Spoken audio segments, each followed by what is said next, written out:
The morning began the way most of Marcus Webb's mornings did.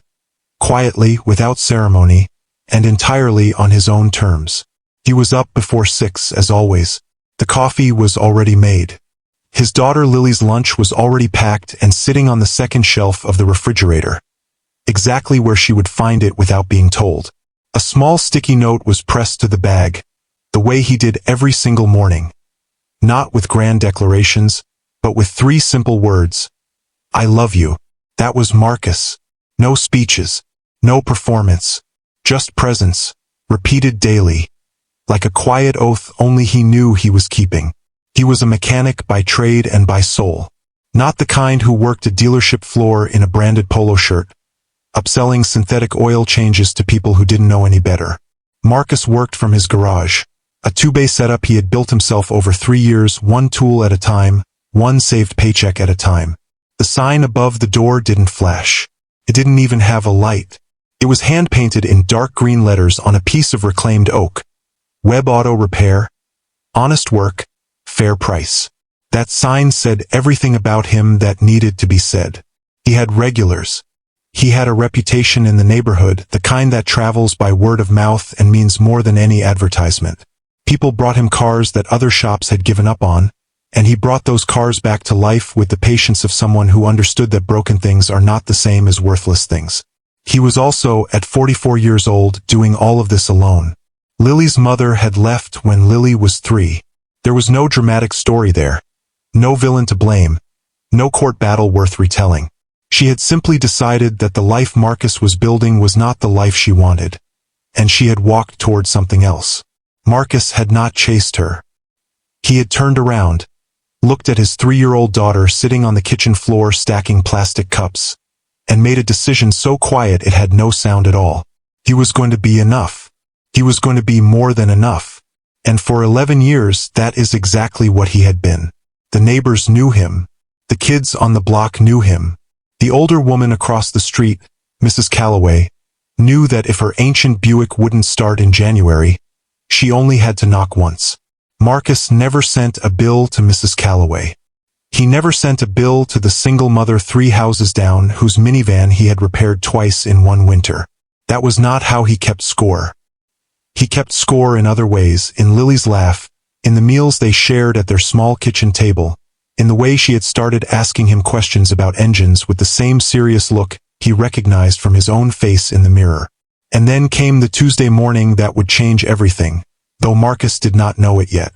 He stepped outside at 6:40, coffee in hand, intending to open the garage and begin work on a transmission job due by noon.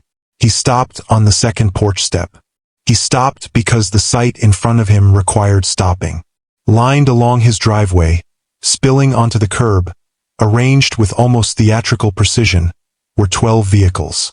Not 12 new vehicles. Not 12 vehicles in need of minor repairs. 12 catastrophically destroyed, stripped, rusted, gutted machines that had not moved under their own power in years. A sedan with no engine. Pickup truck missing both front doors. An SUV so corroded that the wheel wells had dissolved into orange dust. A sports car with a melted dashboard and no glass in any window. 12 of them, side by side, on his property. Before 7 in the morning, Marcus walked down the steps slowly. He walked the line of vehicles the way a general might walk a battlefield. Taking inventory, reading the damage, keeping his face completely still. He stopped at the vehicle nearest the garage door. A once white luxury sedan, now the color of old teeth. Tucked beneath the one remaining wiper blade was a cream-colored envelope. He opened it with one hand, coffee still in the other. The card inside was embossed at the top with a gold crest and the words Kessler Prestige Auto, where excellence drives. Below that, handwritten in sharp, deliberate cursive, were 6 words. Put your talent to use, Handyman. He read it once. He read it a second time. Then he folded the card, slid it back into the envelope, and placed it carefully in the front pocket of his shirt. By this point, 2 neighbors had already come outside. One of them had a phone raised.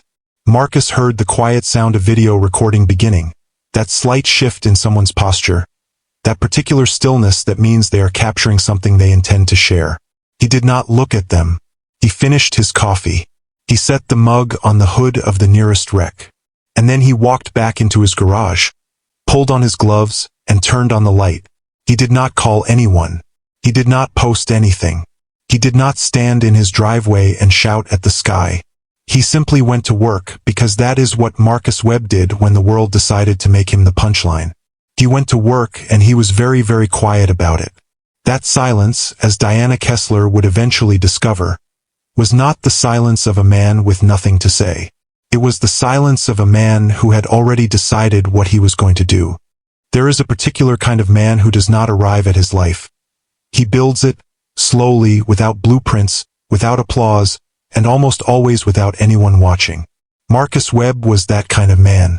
To understand what he did with those 12 broken cars, you first have to understand where he came from, because the two things are not separate. The ending was always written in the beginning. It always is, for men like him. He had grown up in a small Rust Belt town in Ohio, the second of 4 children, in a house where money was not discussed because discussing it would have meant acknowledging how little of it there was. His father worked at an auto plant for 31 years and came home every evening smelling of metal and quiet exhaustion. His mother worked 2 jobs for most of Marcus's childhood and still managed to have dinner on the table 4 nights out of 7. They were not people who complained. They were people who continued. Marcus absorbed that lesson the way children absorb the lessons that are never spoken aloud.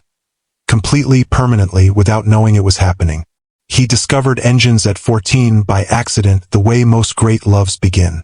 His father's truck broke down on a Saturday morning, and the family could not afford a mechanic. Marcus, with nothing but a borrowed manual and a stubbornness that his mother called a curse and his father called a gift, spent 11 hours in the driveway diagnosing and fixing a fuel pump issue that a professional shop would have charged $400 to repair. When the engine turned over that evening, his father looked at him with an expression Marcus had never seen before. Not pride exactly, but something older and quieter than pride. Recognition. His father recognized something in him that Marcus did not yet have a name for. He got that name in the years that followed. He had a gift. Not a casual talent, not a hobbyist's enthusiasm, but a genuine, rare mechanical intelligence. The ability to listen to an engine the way a doctor listens to a heartbeat and know, without instruments, without extensive testing, exactly where the failure lived. He could diagnose by sound, by vibration, by the particular way a car pulled left under braking or hesitated at highway speed. He understood systems the way some people understand music. Not just the individual notes, but the relationships between them, the way everything connected to everything else, the way one small fault could sing its distress through the entire body of a machine if you only knew how to hear it. He went to a 2-year technical college on a partial scholarship, graduated at the top of his program, and was offered a position at a regional dealership chain that would eventually become one of the largest in the state. He worked there for 6 years and was, by every measurable standard, their best technician. Customers requested him by name. Manufacturer warranty claims that stumped other mechanics were quietly routed to his bay. He was offered a senior technician title twice and a service manager position once. He turned them all down, not out of pride, not out of stubbornness, but because he already knew what he wanted, and it was not a title. It was a garage with his name on it, work he could stand behind completely, and the freedom to charge people what was fair rather than what the pricing matrix demanded. He opened Webb Auto Repair at 31, with savings, a small business loan, and a second-hand hydraulic lift he had rebuilt himself. The first year was lean. The second year was survivable. By the third year, word had spread enough that he had a waiting list. He was not wealthy. He was not trying to be wealthy. He was exactly where he had always intended to be, useful, honest, and his own. Then Lily's mother left, and the geometry of his life rearranged itself overnight.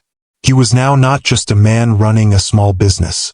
He was the only parent in a 3-year-old's world, which meant he was also the scheduler, the worrier, the breakfast maker, the nightmare soother, the tooth fairy, the homework helper, and the person who learned, at 41 years old, how to braid hair because Lily had decided she wanted braids for her school picture and Marcus was not going to be the reason she didn't have them. He learned. That was the thing about Marcus that people who underestimated him always missed. He learned everything he needed to learn, without fanfare, without asking for credit, without ever treating difficulty as a reason to stop. He learned to braid. He learned to pack a school lunch that a 9-year-old would actually eat. He learned the names of every girl in Lily's class, the dynamics of their small social world, which friendships were solid and which were fragile.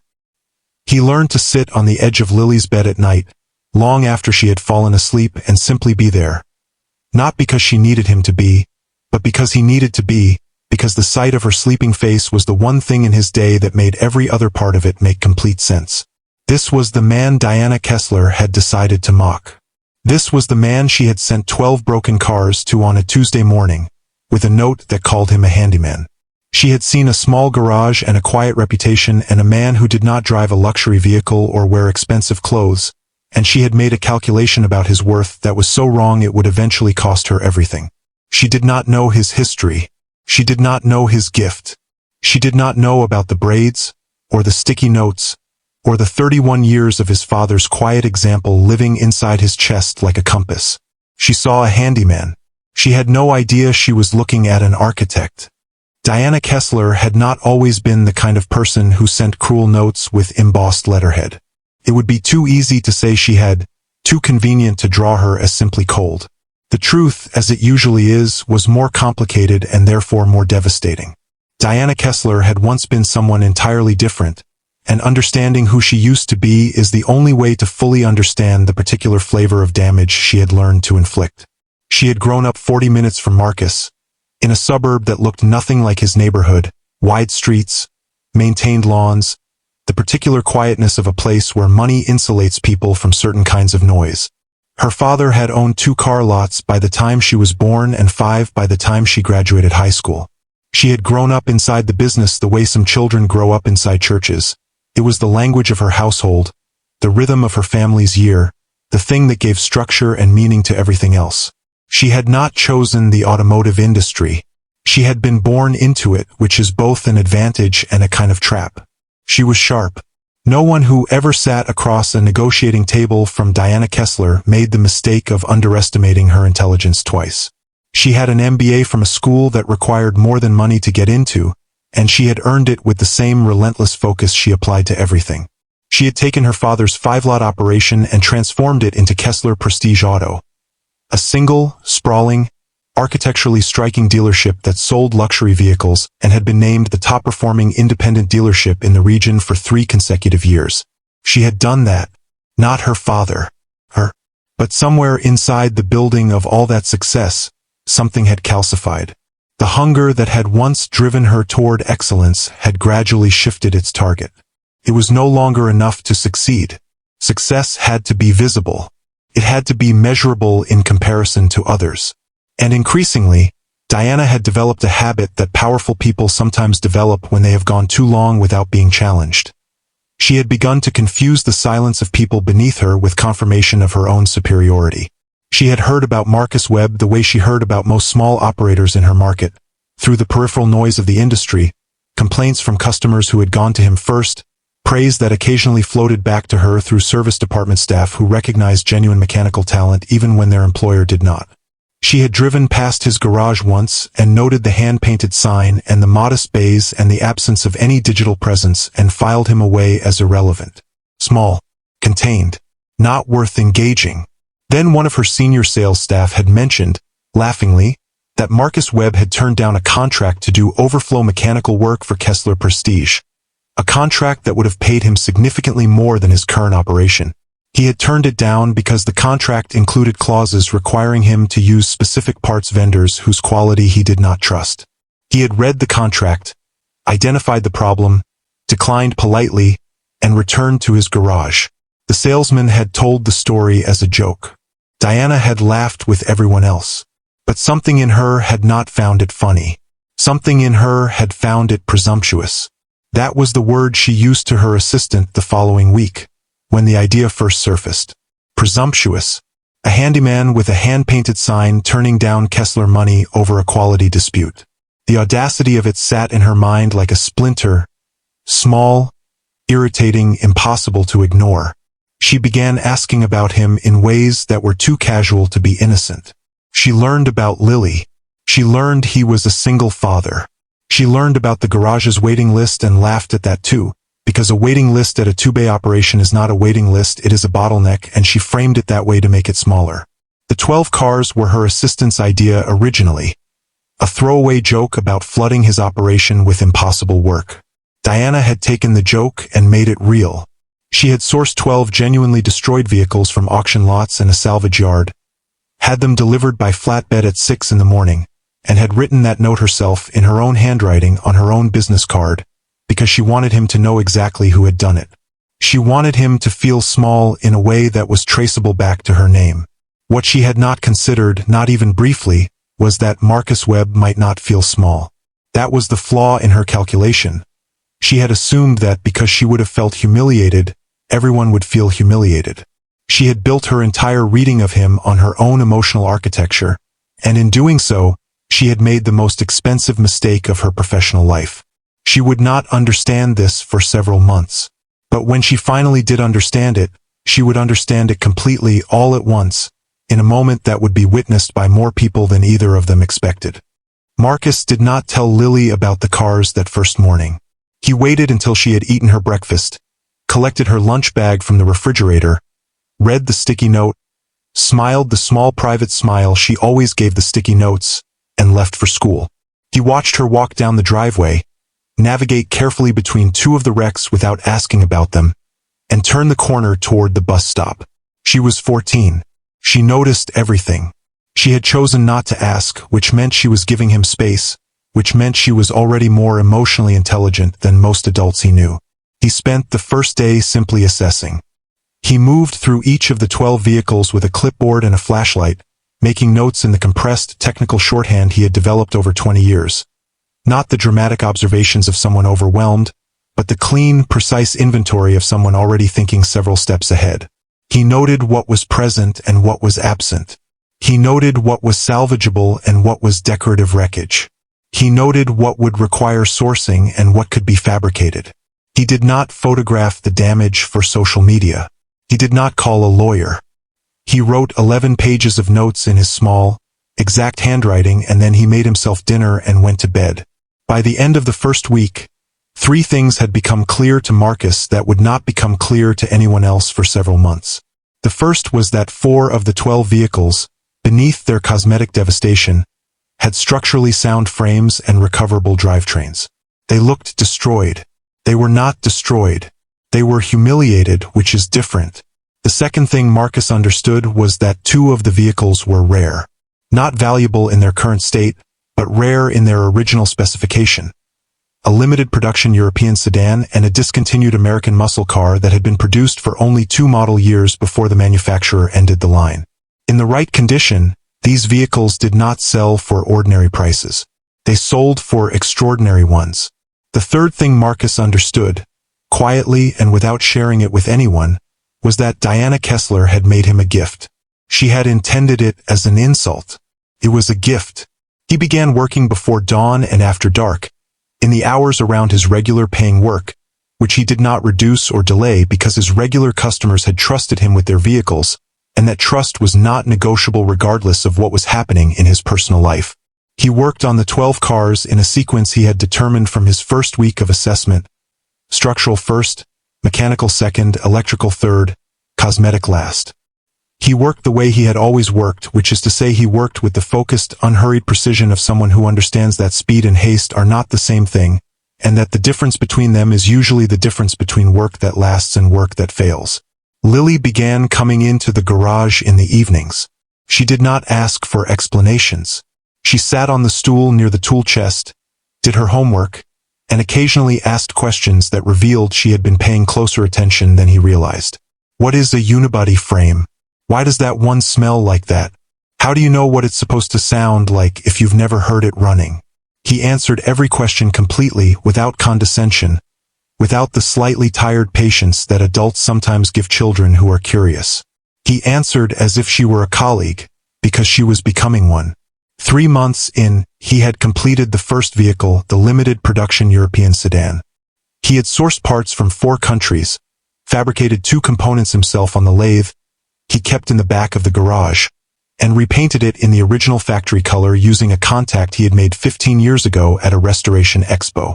When he started the engine for the first time and listened to it run, he sat in the driver's seat for a long moment with his eyes closed. Not from exhaustion, from something closer to gratitude. Then he opened his eyes, drove it carefully around the block twice, parked it back in the garage and made a phone call. The man he called was someone he had known for 8 years. A private broker who connected restored and rare vehicles with collectors who did not shop through dealerships. Marcus had sent him 3 vehicles over the years, all well received. He described the sedan, its provenance, its current condition, and the work that had gone into it. There was a pause on the other end of the line, the particular pause of someone revising their expectations upward. The broker asked for photographs. Marcus sent them. Within 72 hours, the vehicle was sold to a collector in Stuttgart for an amount that Marcus stood in his kitchen and looked at on his phone screen for a full minute before he allowed himself to believe it. He did not celebrate. He transferred a portion of the money to Lily's college fund, set aside the operational capital for the next vehicle, and went back to the garage. But that evening, at dinner, he looked at Lily across the small kitchen table and said, quietly, that things were going to be a little different soon. She looked up from her food. She looked at him the way she had looked at him since she was small, with that complete and unguarded attention that children give the people they trust entirely. She asked how different. He said better. She nodded and went back to her food, and that was enough for both of them. 6 months after the cars arrived, Diana Kessler found out that Marcus Webb had not been broken by her gesture. This information did not reach her through any dramatic confrontation. It reached her the way most inconvenient truths reach powerful people. Sideways, through someone else's conversation, at a moment when she was not prepared to receive it. She was at an industry dinner, the kind of quarterly event that exists primarily for people to confirm their relative positions in a hierarchy they have all agreed to take seriously. She was seated beside a man named Gerald Foss, who owned a classic car brokerage that operated in 3 states and whose opinion in the collector market carried genuine weight. They had known each other professionally for years. Gerald was not a gossip, which made what he said more significant, not less. He mentioned, in passing, that he had recently seen some restoration work that had genuinely surprised him. A European limited edition sedan, completely rebuilt, sold to a European collector. And before that, an American muscle car from a discontinued line, restored to a condition that the original manufacturer's own documentation couldn't exceed. He mentioned the name of the man who had done the work. He mentioned it the way you mention a name you expect the other person to recognize. He said Marcus Webb, and he watched Diana's face, and what he saw there made him pause. Diana recovered quickly.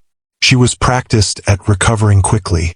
She asked a clarifying question in a tone calibrated to sound like casual interest, and Gerald answered it, and the conversation moved on, and Diana smiled at the right moments for the rest of the evening. But underneath that composure, something had shifted seismically. The man she had publicly humiliated. The man she had sent 12 wrecked cars to as a joke. That man had taken her insult, her throwaway cruelty, and had apparently been turning it into something that serious collectors and serious brokers were noticing. She went home that evening and did something she very rarely did. She searched his name. Not through industry channels, not through her assistant's research, but herself personally at her kitchen table with a glass of wine she didn't finish. What she found did not comfort her. She found a small but growing reputation in collector circles. She found forum discussions in which his name appeared alongside words like immaculate and unbelievable provenance and where did this guy come from. She found no social media presence, no website, no self-promotion of any kind. Just the organic, spreading word of mouth of people who had encountered extraordinary work and could not stop talking about it. She also, in the course of her searching, found a photograph that had been posted by a neighborhood blog 7 months earlier, a photograph taken on the morning the cars arrived, showing 12 wrecked vehicles on a residential street and a man standing among them, coffee cup in hand, reading a note. The photograph had been posted with a mocking caption. It had received comments that laughed. But it had also received, buried further down in the thread, a comment from someone who appeared to know Marcus personally. The comment said simply, "You have no idea who you're messing with." Diana closed her laptop. She sat in her kitchen for a long time. Then she called her operations manager and told him she wanted a full financial review of the dealership on her desk by Friday. Not because she was in trouble, she wasn't, not yet, but because something in her chest had shifted, some barometric change she did not have a name for, and she had learned over 20 years in business that when your body knows something your mind hasn't caught up to yet, you run the numbers. She ran the numbers. The dealership was successful. On paper, everything was exactly where it should be. But Diana sat with the numbers and felt, for the first time in years, something she had almost forgotten the sensation of. She felt uncertain. And underneath the uncertainty, working its way upward like a root through concrete, was something older and less comfortable than uncertainty. It was recognition. She had made a mistake. Not a small one, a real one. And real mistakes, in her experience, had a way of finding their own resolution, on their own timeline, in their own fashion, and almost never in the way the person who made them would have chosen. She was right about that. She just didn't know how right. The reversal did not come as a confrontation. It did not come with raised voices or a dramatic scene in a public place. It came, as the most complete reversals always do, through a door that Diana Kessler opened herself, without understanding what was waiting on the other side. 8 months after the cars arrived, Diana made the decision that she had been circling for weeks. She would approach Marcus Webb about selling those vehicles through Kessler Prestige. Not as an admission of anything. Not as an apology. As a business proposition. She had convinced herself that this was simply pragmatic. She had the platform, he had the inventory, the math was obvious. She called his garage on a Wednesday morning. He answered on the second ring. She introduced herself, as though the introduction were necessary, as though he could have forgotten who she was. She proposed a meeting. There was a pause. Not a long one, but long enough. Marcus said he was available Thursday at 4, and she could come to the garage. Not to her office, not to a restaurant, not to neutral territory, to his garage on his terms at his convenience. She agreed, and the moment she hung up she understood that something had already changed, though she could not yet name the full shape of it. She arrived on Thursday to find the garage immaculate, which surprised her. She had expected clutter, the organized chaos of a working mechanic's space. Instead, she found a workshop that operated with the clean precision of a surgical theater. Tools arranged with geometric exactness. The floor clean enough to be remarkable. And in the 2 main bays and the expanded side area she now noticed had been added since the photograph, because she had studied that photograph more than she would ever admit. There were vehicles in various stages of completion that stopped her in the doorway. Not because of their quantity but because of their quality. Even partially disassembled, even without paint, even stripped to their structural honesty, these vehicles had an aura. She was in the industry. She knew what she was looking at. Marcus came out of the back wiping his hands on a cloth, and he greeted her the way he greeted everyone. Directly, without hostility, without performance. He offered her a chair and a glass of water and he sat across from her and he waited, because it was her meeting. She had called it. She presented her proposition. She laid it out clearly and professionally because whatever else she was, Diana Kessler was a competent businesswoman, and the numbers she proposed were fair. Marcus listened without interrupting. When she finished, he was quiet for a moment. Then he opened the folder that had been sitting on the workbench beside him. He turned it around and slid it across to her. It was not a counter-proposal for partnership. It was an acquisition offer for Kessler Prestige Auto. He explained, calmly and without relish, that over the previous 8 months he had sold 7 vehicles to private collectors at figures that she could verify with the broker contacts listed on the second page. That capital, combined with a financing arrangement he had structured with 2 investors who collected the kind of vehicles he restored and believed deeply in his work, gave him the ability to make this offer. The offer was fair. It was not generous, but it was fair, which was the same word he used for everything. He told her he would give her 2 weeks to consider it. Diana looked at the folder. She looked at the figures. She looked at the man across from her, who had not raised his voice, who had not mentioned the 12 cars, who had not said a single word that was unkind or triumphant. And she understood with a clarity that was almost physical that she was not sitting across from a handyman. She had never been sitting across from a handyman. She had been sitting across from someone who had quietly, methodically, without telling anyone what he was building, transformed her cruelty into capital and her contempt into a down payment. She sold.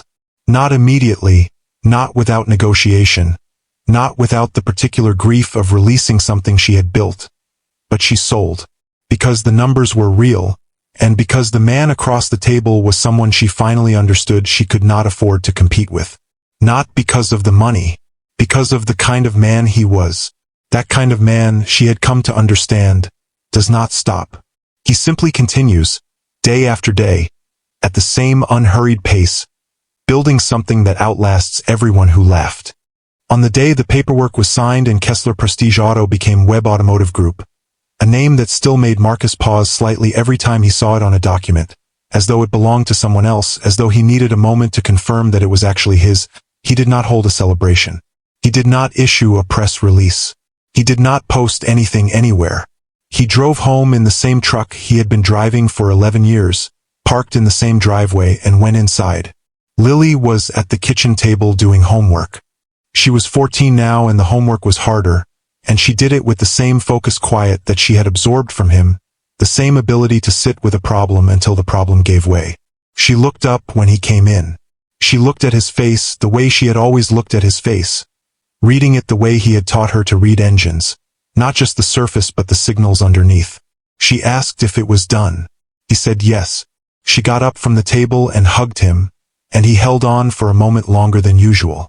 She smelled like the particular combination of shampoo and pencil shavings and something indefinably her that he had memorized years ago and kept in a place inside himself he never talked about. He held on, and she let him because she understood, even at 14, that this was not just a business transaction he was returning from. It was the completion of something. The end of a chapter that had begun on a Tuesday morning when 12 broken cars arrived at their door and her father had read a cruel note, put it in his pocket, and gone back to work. He made dinner that night.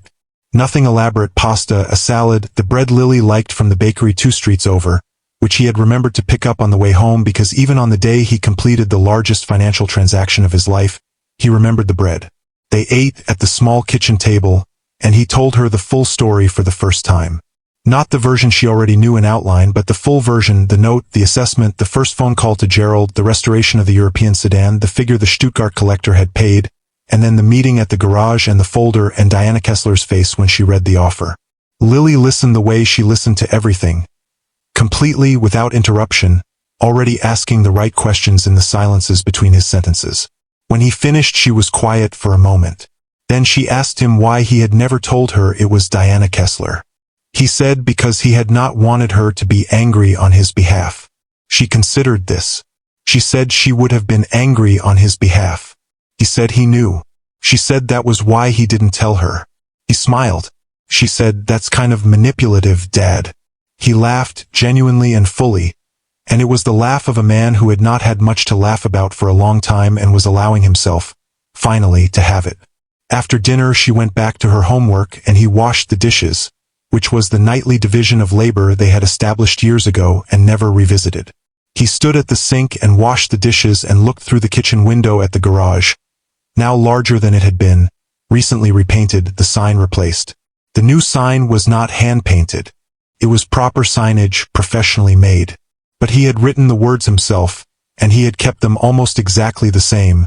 Webb Automotive, honest work, fair price. Because that was still the whole point. That had always been the whole point. Not the acquisition.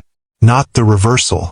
Not the look on Diana Kessler's face when she read figures that should have been impossible for a man with a 2-bay garage and a hand-painted sign. The point was the work and the fairness, and the small sticky note on a lunch bag that said "I love you" every morning without fail, because that was the real business he was in. That was the real thing he was building. Everything else, the money, the property, the name on the documents, that was just what happened when you refused to stop being exactly who you were, regardless of who was laughing. He finished the dishes. He dried his hands. He turned off the kitchen light and walked down the hall and looked in at Lily, still working at her desk, her pen moving across the page with that quiet, focused certainty he recognized as his own. His best thing, passed on without instruction, carried forward without asking permission. He watched her for a moment. Then he went to his room, set his alarm for 5:45 and went to sleep. He was up before 6 as always. The coffee was already made. The The sticky note was already written. The day was already beginning, the same way every day began, quietly, without ceremony, and entirely on his own terms.